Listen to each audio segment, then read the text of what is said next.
இந்த ஓவியம் காலியா இருக்கு. இதுல தானே இந்திராவதியோட ஓவியம் இருந்துச்சு.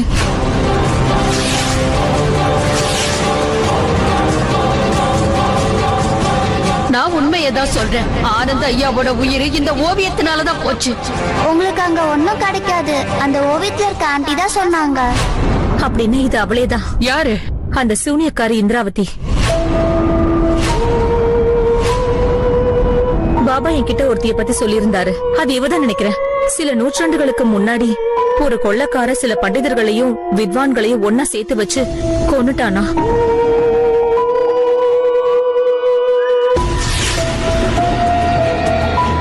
ஒரு விஷயம் ஞாபகம் வச்சுக்கோமா, அந்த ஆயுதத்துல அவளுடைய ரத்தம் படவே கூடாது.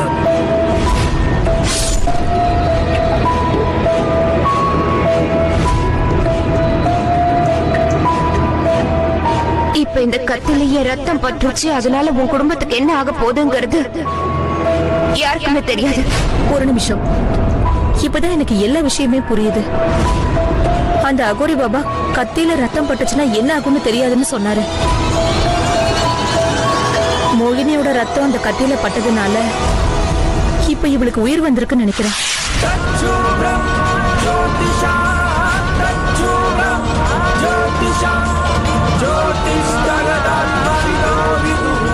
ஆனா இவ எதுக்காக என் சஞ்சீவ கூட கூட்டிட்டு போயிருக்கா? என் பொண்ணை இவ என்ன பண்ண போறான்னு தெரியல. அப்படி நம்ம கிட்ட இருந்து என்னதான் வேணும் இவளுக்கு?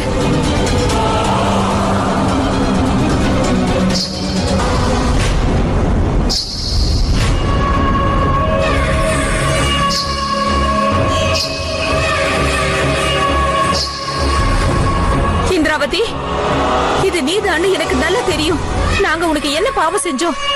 உனக்கு அப்படி என்னதான் வேணும்? எங்க முன்னாடி வந்து கேளு.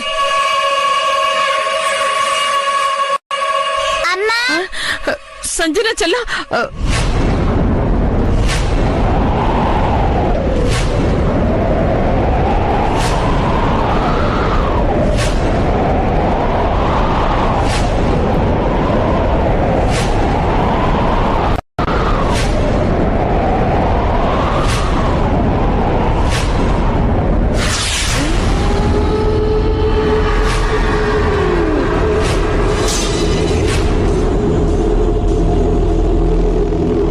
சஞ்சனா, உன் குடும்பத்துல இருக்கிற எல்லார்கிட்டையும் நான் கண்டிப்பா பேசியே ஆகணும்.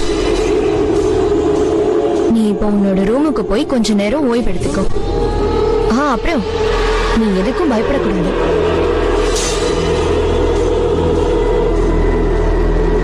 ஓகே சஞ்சு. சஞ்சனா முழுக்க முழுக்க அவ கண்ட்ரோல் இருக்கா.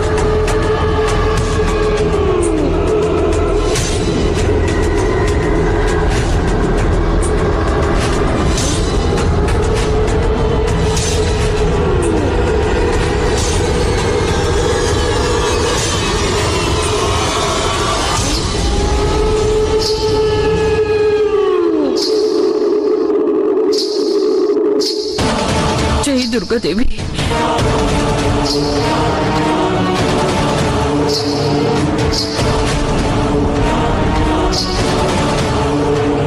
சஞ்சுவை பார்க்கணும்.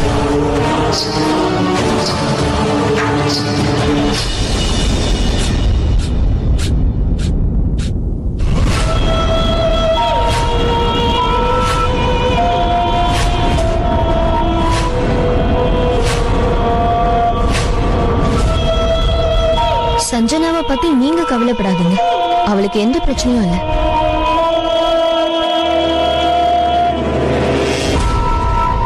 சஞ்சனா ரொம்ப நல்ல குழந்தை.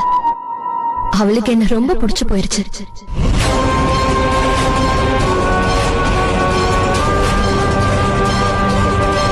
என்னை விட்டுட்டு அவளால கொஞ்ச நேரம் கூட இருக்க முடியாது. உங்களுக்கு என்னதான் வேணும்? உங்க எல்லாரோட நம்பிக்கை மட்டும்தான் வேணும் சீமா. நம்பிக்கையா? எப்படிப்பட்ட நம்பிக்கை? உங்களுக்கு நான் சொல்றது புரியல. நான் புரிய வைக்கிறேன். எனக்கு வேண்டியதெல்லாம் நீங்க எல்லாருமே என்ன நம்பணும். அந்த நம்பிக்கைக்கு பதிலா உங்க குடும்பத்துல இருக்கிற எல்லாரையும் எல்லா பிரச்சனையில இருந்தும் நான் காப்பாத்துவேன்.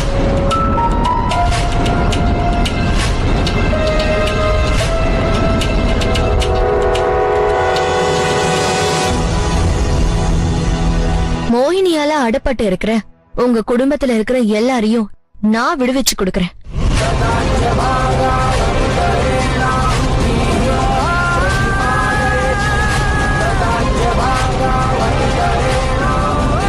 என்னால நிச்சயமா இத செஞ்சு கொடுக்க முடியும்.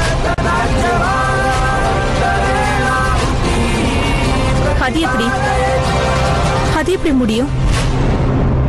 பல வருஷங்களுக்கு முன்னாடி என்னோட உயிரை அந்த கத்தியில தான் அடிச்சு வச்சிருந்தாங்க.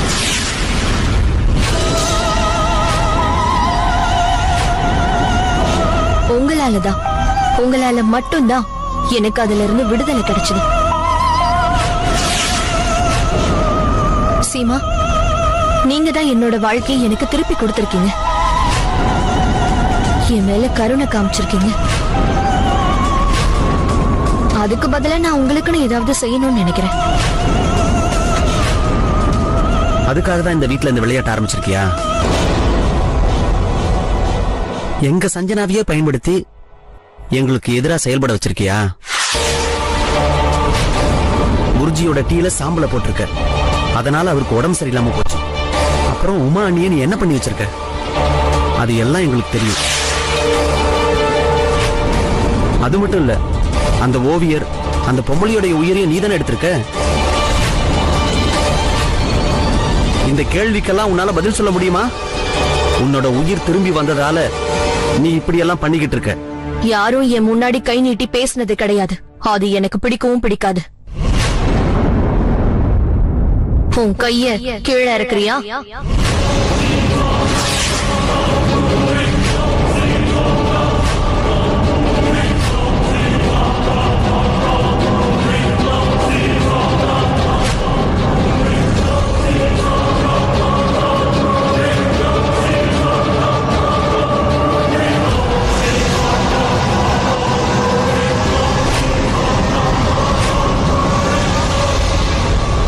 நான் உங்ககிட்ட சமாதானமா பேசிக்கிட்டு இருக்கேன். அப்புறம் நீங்களும் என்கிட்ட அதே மாதிரி பேசணும்னு நான் விரும்புறேன்.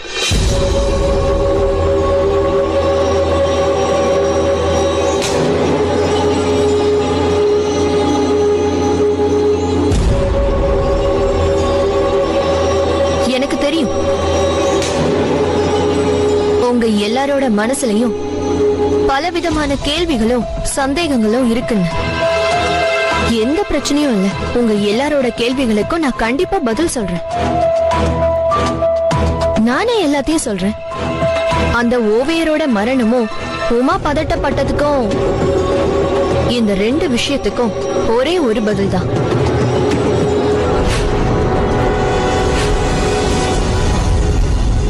எப்போ மோகினியோட ரத்தம் அந்த கத்தியில பட்டுச்சோ அந்த நிமிஷமே எனக்கு உயிர் வந்துச்சு.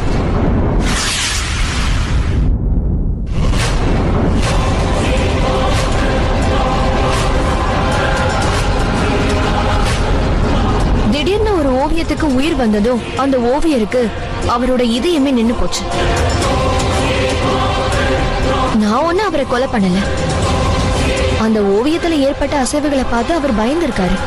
அப்புறம் அதேதான் உங்களோட உமா அன்னிக்கும் நடந்திருக்கு.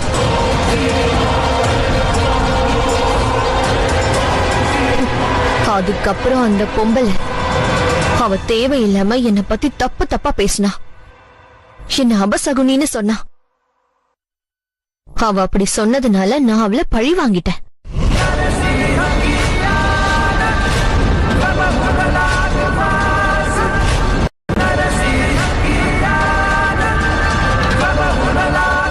அது ஒரு அபசகுனமான ஓவியம். அதை திறந்து பாத்துறாதீங்க.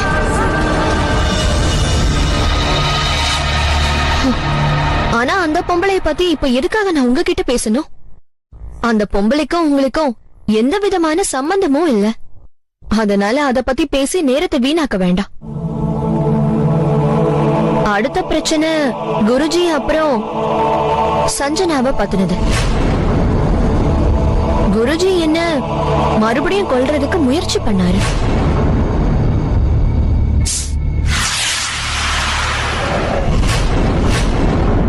அப்புறம் சஞ்சனாவுக்கு என்ன பத்தின உண்மை தெரிஞ்சு போச்சு.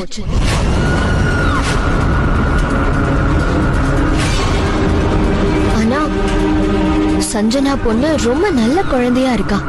நான் அவகிட்ட போய் என்னோட மந்திரங்களை பயன்படுத்தி நான் அவளை கொலை பண்ணி என்ன செய்ய போறேன்னு சொல்லுங்க. அதனாலதான் நான் அவளை என்னோட தோழியா மாத்திக்கிட்டேன். அவளை என் கட்டுப்பாட்டுக்குள்ள கொண்டு வந்துட்டேன். அவளை எனக்கானவளா மாத்திக்கிட்டேன். ஆனா இந்திராவதி, அவ உங்களுக்காக என்னெல்லாம் பண்ணிருக்கான்னு தெரியுமா? அதெல்லாம் பரவாயில்லையா? நிர்மலாமா, தீய சக்தி நினைச்சா என்ன வேணும்னாலும் செய்ய முடியும். விதியும் அததானே செய்யுது. ஒருவேளை குருஜி என்ன மறுபடியும் கொல்ல நினைச்சது சஞ்சனாக்கு பிடிக்காம இருந்திருக்கலாம். அவ வயசுக்கு ஏத்த மாதிரியான யோசனைய அவ தேடி இருக்கா. குருஜியை தடுத்து நிறுத்த முயற்சி பண்ணிருக்கா. அது அவளா செஞ்சதுதான். அவளை பாராட்டியே ஆகணும். அவ செய்யற சில விஷயங்கள் அப்படி என்ன மாதிரியே இருக்கு. குருஜி என்ன கொல்லணும்னு நினைச்சாரு.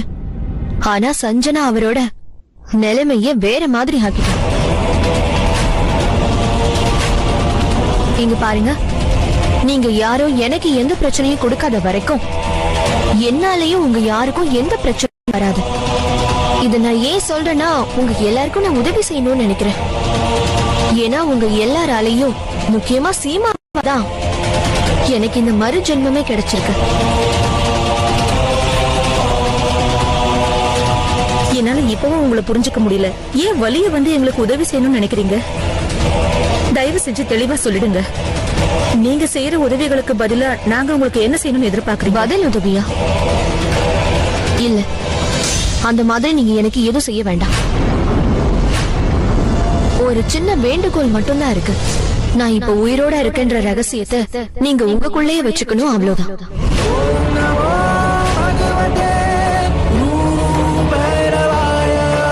அப்புறம் நான் உங்களுக்கு தேவையான எல்லாத்தையுமே செய்வேன். ஆனா நான் இங்க இருந்து போகும்போது என்னை எந்த வருத்தமும் இல்லாம அனுப்பி வைக்கணும், அவ்வளவுதான். அப்புறம் என்னோட வழி வேறையாயிடும். அதுக்கப்புறம் நம்ம ரெண்டு பேருமே எப்பவுமே சந்திச்சுக்க போறது கிடையாது. நிச்சயமா சந்திச்சுக்க மாட்டோம். சீமா, எனக்கு நல்லா தெரியும் உங்களோட கணவர் பிரேம் பரத்வாஜ், அப்புறம் உங்களோட தங்கச்சி ரோகிணி, அவங்களோட கணவர் சித்தார்த், அப்புறம் உங்களோட பொண்ணு அஞ்சலி, இவங்க எல்லாரும் மோகினியோட மாயத்தந்திரத்துல கைதியா இருக்காங்க.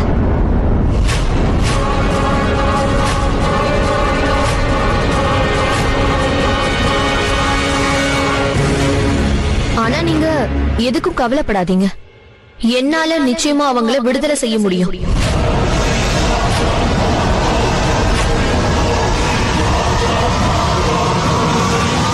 உங்க எல்லாரோட உதவிக்காகவும் என்னோட உயிரை திருப்பி கொடுத்ததுக்காகவும் உங்க வீட்டுல இருக்கிறவங்களோட உயிரை நான் திருப்பி கொடுக்கறேன்.